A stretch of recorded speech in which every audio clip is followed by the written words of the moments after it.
But I make no apology or excuse for also warning about the dangers as I see them if we leave.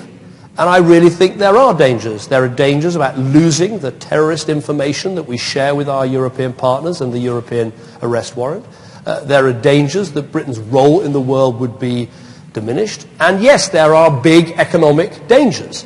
And I think it would be wrong of me as Prime Minister not to listen to the views of the IMF and the Bank of England and the OECD, and they're saying something very, very clear, which is that if we leave, that growth will be lower, unemployment will be higher, prices will rise, we will have less economic security in our country. Now, we have worked incredibly hard as a country for the last 6 years to recover some of that economic security, and I don't want anyone to go to the polls on June the 23rd not knowing what a big risk there is if Britain leaves this organisation. A risk to our economy, a risk to jobs, a risk to family finances. And I'm not going to apologise for repeating those issues over and over again, because there aren't many times that you have so many international organisations speaking so powerfully with their economic expertise about the consequences. And I think actually people want to know that, and people want this debate to focus both on the advantages of staying in, but also the disadvantages of leaving. So I think we've got here a very clear set of arguments that completely demolish the economic case for leaving the European Union. And we have a very strong argument for saying that the status quo isn't just a sort of static, let's stay in and keep what we've got.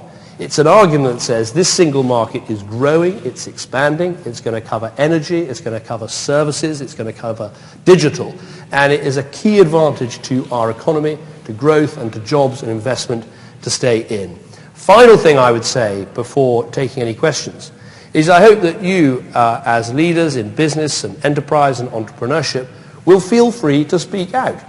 I don't mind if businesses speak out for leaving or speak out for staying, but I want people to speak out. I want the British public to have the fullest possible debate.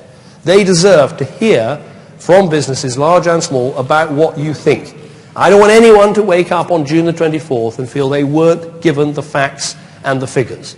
So if there's that little voice in your head saying, well, I shouldn't take sides, it's a political issue, yes, it is a political issue. The British public are sovereign. They will decide. But let's make sure everyone has the facts, because I'm in no doubt, having been Prime Minister of this country for 6 years, that on the economic argument alone, there's no doubt we are better off in and we would be worse off out. And I'm going to make that argument very clearly for the next 36 days. Thank you very much indeed.